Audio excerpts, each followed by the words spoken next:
तो मूवी शुरू होती है और हमें एक साइंटिस्ट के साथ उसकी एक बेटी वे को दिखाया जाता है। दोनों के चेहरे पर एक अजीब सा निशान है जो कि उनकी खूबसूरती को कम किए जा रहा था। इस साइंटिस्ट ने अपने ही घर में एक लैब बना रखा था और काफी अरसे से वो किसी चीज पर एक्सपेरिमेंट किए जा रहा था। उसी टाइम वे पेपर पर एक फूल का पिक्चर ड्रॉ कर रही थी जिसे क्रॉप फ्लावर भी कहा जाता है। उसके डैड उसे इस फ्लावर के बारे में बताने लग जाते हैं कि इसकी हीलिंग पावर बहुत ही ज्यादा मात्रा में है और ये कई सालों के बाद जंगलों के बीचों बीच उगा हुआ पाया जाता है। साइंटिस्ट बताने लग जाता है कि उन्होंने कई बार उस फूल को अपने एक्सपेरिमेंट में इस्तेमाल किया हुआ था। खैर, काफी दिनों के बाद वो साइंटिस्ट ने एक ऐसा सीरम बना लेता है जिससे वो अपने मुंह के निशान को छुपा सकता था। दरअसल उसने एक ऐसा सीरम को तैयार कर चुका था कि दो चीजों के टिश्यूज को आपस में जोड़ सकता था। यही सब देखते हुए वो एक स्किन का टुकड़ा काटता है और उसमें अपने बनाए गए केमिकल को मिलाकर अपने फेस पर चिपका लेता है। चेहरे पर लगते ही स्किन का वो टुकड़ा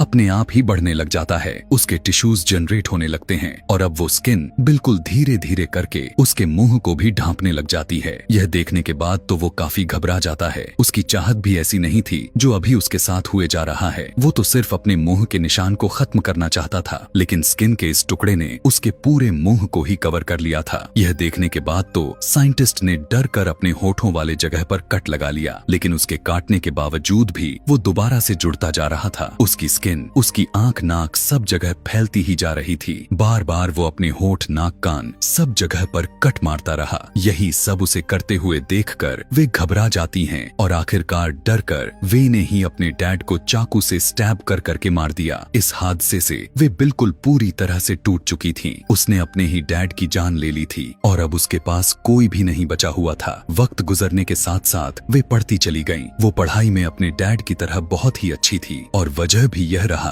कि उसे यूएस की एक बड़ी यूनिवर्सिटी में स्कॉलरशिप मिल गई और वो अपने घर जहाँ पर रहती थी उस जगह को छोड़कर यूएस चली गई। पता चलता है कि यूएस में वे अपने आंटी के पास में रहने वाली थी जिसकी एंजी नाम की एक बेटी भी थी और एंजी वे के यहाँ आने से खुश इसलिए नहीं थी क्योंकि उसे अपना रूम शेयर करना पड़ रहा। ये खैर, वे अब रूम में चली जाती है और एक छोटा टेम्पल बना लेती है जिसमें अपने डैड के पिक्चर रखकर उनका पूजा करने लगती है। दरअसल वो अपने ही डैड को अपना गॉड मानती थी। कुछ टाइम जब गुजरा तो हम उसके डैड के कुछ नोट्स के साथ कुछ चीजें देख पाते हैं और यह पर हमें यह पता चलता है कि वे अभी तक उसी एक्सपेरिमेंट को किए जा रही है जिसकी वजह से उसकी डैड मारे गए थे। अगले दिन वे की यूनिवर्सिटी का पहला दिन था। वहाँ जाते हुए उसे रास्ते में एक आदमी मिलता है जो होमलेस था और यहीं फुटपाथ पर बैठा रहता था। उसका चेहरा देखने के लायक तो बिल्कुल भी नहीं था क्योंकि उसका चेहरा बहुत ही ज्यादा बिगड़ा हुआ था। वे उसे कुछ टाइम तक बस देखती रह गई पूछने पर कि यूनिवर्सिटी का रास्ता किधर से जाता है, तो ये आदमी वे की मदद भी किया, जिसके बाद वे वहाँ से चली गईं। क्लास में आने के बाद बहुत ही खुशी के साथ क्लास टीचर वे का इंट्रोडक्शन करवाते हैं क्योंकि वे ने एंट्री टेस्ट में 100% स्कोर किया हुआ था और ये सालों में पहली बार था जो ऐसा हुआ था। क्लास खत्म होने के बाद वे अपने साइंस लैब आती है और यहाँ से कुछ चीजें लेने की कोशिश करती है। उसकी ऐसे करते हुए उसे उसके प्रोफेसर देख लेते हैं और उससे पूछने लग जाते हैं, तुम यहाँ पर क्या कर रही हो? वे बताती हैं कि मुझे कुछ एक्सपेरिमेंट करनी है जिसके लिए मैं यहाँ से कुछ चीजें लेने के लिए आई हूँ। प्रोफेसर उसे कहते हैं, इस तरह से यहाँ से कुछ भी चीजें लेकर जाना अलाव नहीं है, लेकिन हाँ, अगर तुम मेरी लैब असिस्टेंट बनती हो तो तुम यहाँ की चीजें इस्तेमाल कर पाओगी। वे प्रोफेसर को बताती हैं कि मेरे फादर भी साइंटिस्ट थे और मुझे उन्हीं के रिसर्च को आगे की तरफ लेकर जानी है। उसके हाथ में रिसर्च वाली डायरी भी थी जिसे प्रोफेसर देखने लग जाते हैं और उसे देखकर वो बहुत ज्यादा हैरान हो गए। वे के जाने के बाद उसने वे के डैड के बारे में रिसर्च किया तो उन्हें पता चला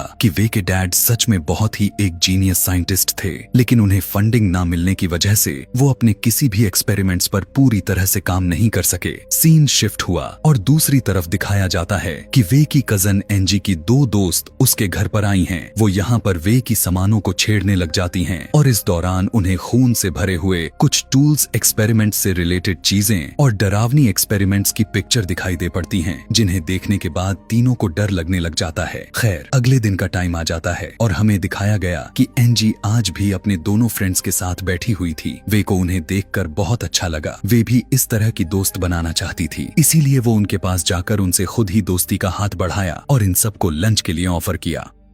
वे के चेहरे की निशान को देखते ही सभी वे से कतराने लग गए थे। वो तैयार तो नहीं हो रहे थे, लेकिन बहुत दूर तक सोचते हुए उन्होंने रेस्टोरेंट जाने के लिए हामी भर ली। लेकिन वहां जाकर उन्होंने जब वे को अजीब तरीके से खाता हुआ देखा तो सभी वे को रेस्टोरेंट में अकेला ही छोड़कर भाग गईं। वे ने उन सारे खाने को पैक करवाया और बाहर आकर उन खाने को उस होमलेस आदमी को दे दिया जिसका मुंह खराब था। यहाँ पर बैठकर उस होमलेस आदमी से बातें करने लग जाती है, क्योंकि आज वो बहुत ज्यादा उदास दिखाई दे रही थी। वो उस होमलेस आदमी से कहने लग जाती है, मेरे मुंह पर जो ये निशान है मुझे बहुत ही बदसूरत बना देता है। उसकी बात सुनकर होमलेस कहने लग जाता है कि ऐसा नहीं है, जैसी हो वैसे ही बहुत अच्छी दिखती हो। उसके साथ बातें करते टाइम वे को कुछ अच्छा महसूस हुआ था। यहाँ से घर जाने के लिए जब वो आगे बढ़ ही रही थी कि रास्ते में उसे उसके प्रोफेसर मिल गए, जिन्होंने उसे लिफ्ट भी दी थी। दरअसल वो उसके लिए एक प्रपोजल लेकर आए थे। वो उससे कहते हैं कि मैं तुम्हारी इस रिसर्च को कंप्लीट करने में मदद करूंगा, जिसके लिए प्रोफेसर को वे की परमिशन चाहिए थी, क्योंकि ये वे के डैड की रिसर्च थी। यह सुनने के बाद तो वे खुश हो गईं और उसकी बात मानकर हाँ कर दी, क्योंकि प्रोफेसर पहले इंसान थे जो उसकी मदद कर रहे थे। अगले ही दिन से वो लोग उस एक्सपेरिमेंट पर काम भी करना शुरू कर देते हैं। काफी दिन तक इनका एक्सपेरिमेंट्स चलता रहा, लेकिन आज भी कुछ हाथ नहीं लगा, यानी इनका एक्सपेरिमेंट्स काम नहीं कर रहा था। उनकी सारी मेहनत बेकार जाती हुई दिखाई दे रही थी। इन्हें इनकी मर्जी के रिजल्ट्स नहीं मिल पा रहे थे और इस चीज से प्रोफेसर फ्रस्ट्रेट होकर इस एक्सपेरिमेंट को बंद करने का फैसला किया। आज के दिन जब वे उदास हुई दिखाई दे रही थीं, तो उसी टाइम लैब में एंजी की दोस्त एलेक्स आ गई। दरअसल वो भी लैब असिस्टेंट अप्लाई करने के लिए ही आई थी और प्रोफेसर ने उसकी भी रिक्वेस्ट को एक्सेप्ट कर लिया। घर जाते हुए वो वे के साथ ही जाती है और रास्ते में वो पिछले दिनों के लिए वे से माफी भी मांगकर उससे दोस्ती भी कर लेती है। इस टाइम एलेक्स के पास एक पोस्टर था जिसमें उसी फ्लावर की पिक्चर थी जिस फूल को उसके डैड अपने एक्सपेरिमेंट्स में यूज किया करते थे। यह देखने के बाद तो वे के दिमाग में बहुत सी खिचड़ी पकने लग गई। उसे पता चला कि इस फूल को पास के ही एक एग्जीबिशन में लगाया गया है। यह पढ़कर उसे अपने डैड की बात याद आई कि उनके एक्सपेरिमेंट के लिए उस फ्लावर को आना बहुत ही जरूरी था। इसलिए उसने फैसला कर लिया वो उस फूल को किसी भी कीमत पर हासिल करके ही रहेगी। रात होने पर वो चुपके से उस करीबी फार्म हाउस पर जाती है और एग्जीबिशन से उस फ्लावर को चुरा लाती है। सीधा फ्लावर को लेकर साइंस लैब में आ गई और वहां आकर अपना एक्सपेरिमेंट्स करना शुरू कर देती है। इस साइंस लैब में प्रोफेसर और एलेक्स पहले से ही छुप कर बैठे हुए थे, जिन्हें वे ने अपने एक्सपेरिमेंट्स में इतना गुम हो गई थी कि उसने नोटिस ही नहीं किया। उसने उस फ्लावर में से कुछ एक्सट्रैक्ट निकाला और उसने उसे अपने एक्सपेरिमेंट के अंदर ऐड कर दिया, जिसके बाद उनसे अपने पैर की स्किन को काटा और उसकी 2 टुकड़े करके उस पे वो सीरम अप्लाई किया। हैरानी की बात तो यह था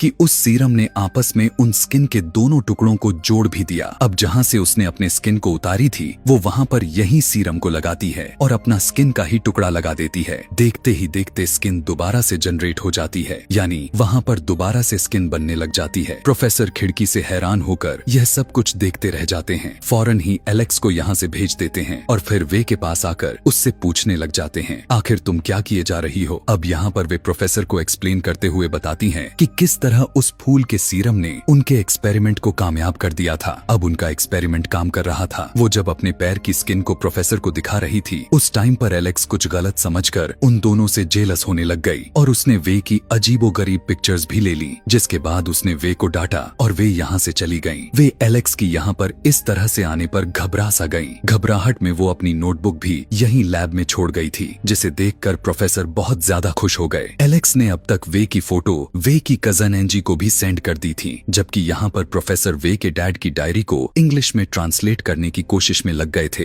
एंजी इन तस्वीरों को देखकर बहुत ही ज्यादा गुस्से में आ गई थी और गुस्से में उसने वे के कमरे से उसकी बहुत सी चीजों को तोड़ फोड़ दिया। जब वे अपने कमरे में आई तो अपने कमरे की हालत को देखा तो उसे बहुत दुख हुआ और तभी अचानक पीछे से एंजी ने आकर वे के ऊपर हमला भी कर दिया। वे अपने आप को बचाने की कोशिश कर रही थी, लेकिन एंजी ने पूरा जोर वे को मारने पर लगाया हुआ था। ऐसे में वे अपने पास पड़ा हुआ पेन को उठाकर एंजी को मारकर उसे दूर करने की कोशिश करती है, तो वो पेन एंजी की गले में स्टैब हो जाती है, उसके गले में आर पार हो जाता है और वहीं पर एंजी की मौत हो जाती है। हालांकि वे का उसे मारने का कोई इरादा नहीं बन रहा था, लेकिन फिर भी एंजी मर गई।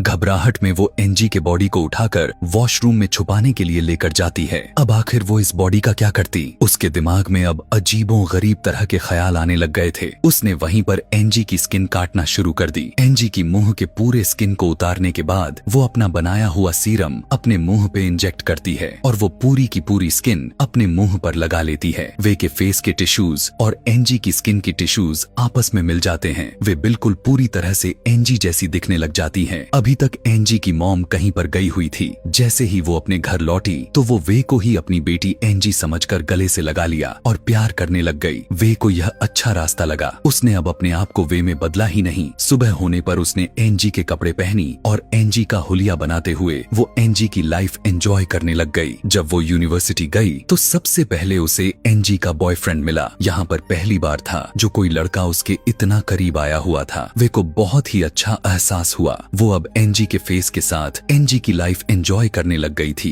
और उसे एहसास होता है कि वे की शरीर में उसकी लाइफ बहुत ही ज्यादा बोरिंग थी। एनजी के अच्छे दोस्त भी थे, उसका बॉयफ्रेंड था, उसकी प्यार करने वाली मॉम थी। यहाँ तक कि एनजी के बॉयफ्रेंड के साथ डेट पर भी चली जाती है। जहाँ पर जब ये दोनों एक दूसरे के करीब आ रहे थे तो तभी अचानक से वे के फेस से एनजी की स्किन उतरने लग गई। यह देखकर उस लड़के की तो होश ही गायब हो गए। घबरा गया क्योंकि बहुत ही ज्यादा क्रिपी दिख रहा था। इसीलिए लड़का उससे डरकर पीछे भागने लग गया। पीछे होते हुए उसने एहसास ही नहीं किया कि पीछे स्लोप थी जिससे वो नीचे गिरकर खुद ही मर गया। यह सब देखकर डरते हुए वे घर आ जाती है और अपने डैड की नोटबुक ढूंढने लग जाती है क्योंकि उन नोटबुक में इस स्किन को हमेशा के लिए परमानेंट लगाने का राज हो सकता था। लेकिन उसे अपने डैड के नोटबुक नहीं मिलते क्योंकि वो तो प्रोफेसर के पास थी। लेकिन इस टाइम थोड़ा सा सीरम था जिसे वो निकाल कर दोबारा से अपने स्किन में इंजेक्ट करके एनजी का फेस दोबारा से हासिल कर लेती है। दूसरी तरफ प्रोफेसर को दिखाया जाता है जो अब उस फ्लावर की तलाश में निकले हुए हैं जो फ्लावर उस एक्सपेरिमेंट को कामयाब बना सकता था। फूल को ढूंढते हुए इस टाइम प्रोफेसर को उनके ट्रांसलेटर की कॉल आती है जो असल में उस नोटबुक को ट्रांसलेट कर रहा था। वो बताने लग जाता है कि यह एक्सपेरिमेंट्स बहुत ही ज्यादा मात्रा में खतरनाक साबित हो सकता है। इस एक्सपेरिमेंट को करना रिस्क में लेकर भी आ सकता है। दरअसल वो अपने साफ साफ लफ्जों में प्रोफेसर को यह एक्सपेरिमेंट्स को फौरन से बंद करने को कह रहा है, लेकिन प्रोफेसर उसकी एक तक नहीं सुन रहे थे।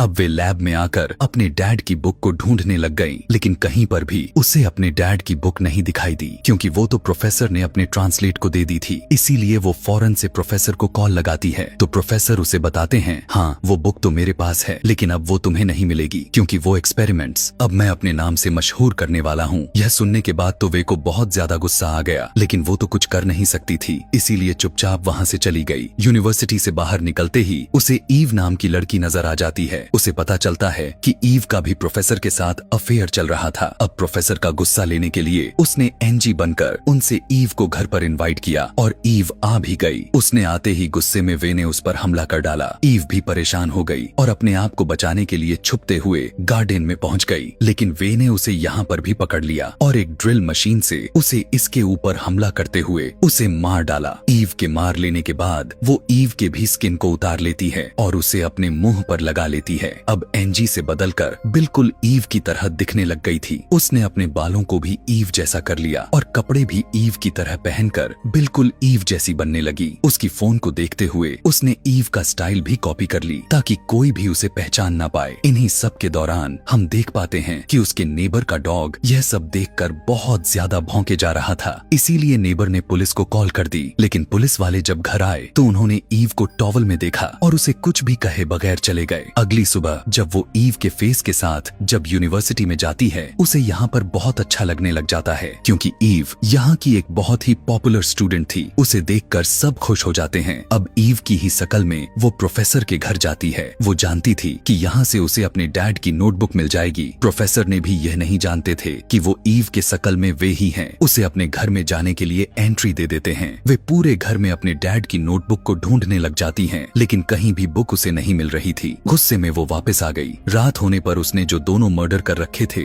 सबसे पहले उनकी लाशों को ठिकाने लगाती है। एनजी और ईव की बॉडी को उसने पुल में डाल दिया और फिर एनजी और ईव की मोबाइल को चेक करने लग गई थी, जहां पर उसे अपने और प्रोफेसर की वो पिक्चर मिल गई जिसके जरिए एलेक्स उसे बदनाम करना चाहती थी। उसने यही पिक्चर अब प्रोफेसर के खिलाफ इस्तेमाल की और वो पिक्चर अथॉरिटीज को ईमेल कर दी। जब अथॉरिटीज को पता चला कि प्रोफेसर अपने फायदे के लिए लड़कियों का इस्तेमाल कर रहे हैं तो उन्होंने फौरन ही प्रोफेसर को पुलिस में अरेस्ट करवा दिया। लेकिन प्रोफेसर के अथॉरिटीज भी काफी ज्यादा थी। अगले ही दिन वो बेल होकर छूट गया और घर आकर वही एक्सपेरिमेंट्स को दोबारा से स्टार्ट कर दिया जो असल में वे के डैड का था। स्टेप्स को फॉलो करने के बाद आखिरकार उसने भी सीरम को तैयार कर लिया और 2 स्किन के टिश्यूज को जोड़ने की कोशिश की। हैरान के साथ उस केमिकल की वजह से 2 स्किन के टिश्यूज जुड़ गए, यानी उसका एक्सपेरिमेंट्स भी कामयाब हो गया। इस कामयाबी के बाद तो प्रोफेसर को खुशी का कोई ठिकाना ही नहीं था। इसी दौरान यहाँ पर हम देख पाते हैं कि वे यानी ईव यहाँ पर आ जाती है। असल में ईव के शकल में वे यहाँ आ जाती हैं, जिससे प्रोफेसर बहुत ज्यादा एक्साइटेड हो जाते हैं और उसे अपने लिविंग रूम में बैठाकर अपने लिए कुछ खाने पीने को लेने को चले जाते हैं। अब वे को तो यहाँ पर अपने डैड नोटबुक चाहिए थी। उसके जाते ही अपने नोटबुक को ढूंढने लग जाती है कि तभी उसे कैबिन में वो सीरम मिल गया जो अभी अभी प्रोफेसर ने बनाया हुआ था।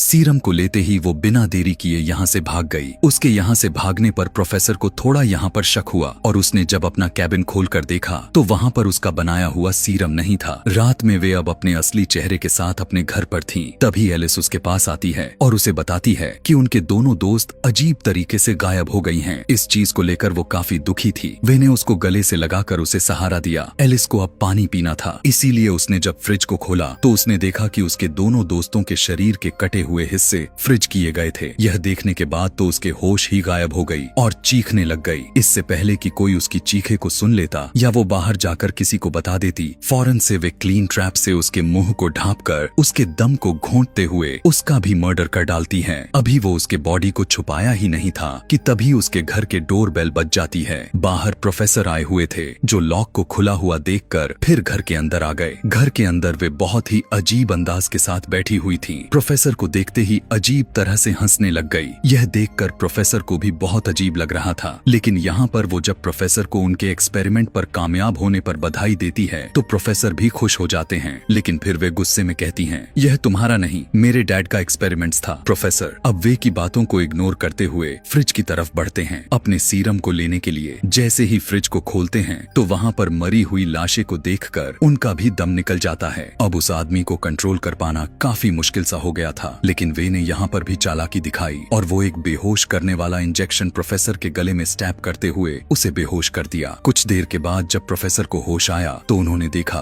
कि वे ने उसकी पूरी बॉडी की स्किन को उतार दी थी। यह देखकर वो जोर जोर से चिल्लाने लग गए। अब वे उस सीरम को भरकर प्रोफेसर को लगा रही थी और इसके बाद एक स्किन का टुकड़ा प्रोफेसर के शरीर में लगा देती है। यह स्किन खुद अपने आप बढ़ने लग जाती है, जैसे वो मूवी के स्टार्टिंग सीन में वे के डैड साइंटिस्ट के मुंह पर बढ़ने लग गई थी। वे इस टाइम प्रोफेसर के मुंह में एक स्ट्रो रख दिया था। स्ट्रो के अलावा वो स्किन उसके बॉडी के हर जगह पर फैलने लग गई थी। स्किन की वजह से प्रोफेसर का दम घुटने लग गया और कुछ ही देर में वो मारे गए। मरने से पहले उसने जो चीखें मारी थी उस आवाज को उसके नेबर ने सुन ली थी। इसीलिए नेबर ने दोबारा से पुलिस को इन्फॉर्म कर दिया। पुलिस को आते हुए देखते ही वे घबरा गईं और घर से निकलकर भाग गईं, क्योंकि वो जानती थी कि अब वो पकड़ी जाएगी। पुलिस भी उस भागते हुए देख लिया था और उसे पकड़ने के लिए उसके पीछे भागते हुए वो होमलेस आदमी के पास पहुंच जाती है और उससे मदद मांगती है। वो होमलेस पहले से ही वे को अच्छा समझता था, क्योंकि वे ने हमेशा से उसके साथ अच्छा रवैया रखा हुआ था। वो होमलेस वे के कहने पर उसे अपनी चादर में छुपा लेता है और पुलिस उस ढूंढ नहीं पाती। वे को यहाँ पर एकदम से बैठने पर उसके पास जो सीरम था वो अचानक से टूट गया था। उस सीरम के टूटने की वजह से उस होमलेस आदमी और वे की टिश्यूज एक साथ मर्ज होने लग जाते हैं। उनकी बॉडी भी एक दूसरे के साथ फ्यूज होने लग जाती हैं और वो दोनों मिलकर एक अजीब से मॉन्स्टर में बदल जाते हैं। वे अब कुछ भी नहीं कर सकती थी। वो मॉन्स्टर बनी वहीं पर बैठी हुई थी। तभी उसे अपनी आंटी दिख गई जो अपने बेटी एंजी को ढूंढते हुए वहां तक आई थी। वो अपने आंटी को एंजी के बारे में नहीं बता पाई। मतलब यहाँ पर यह कंफर्म हो गया था कि ये सीरम नाम का जो भी दवाई बनाई गई थी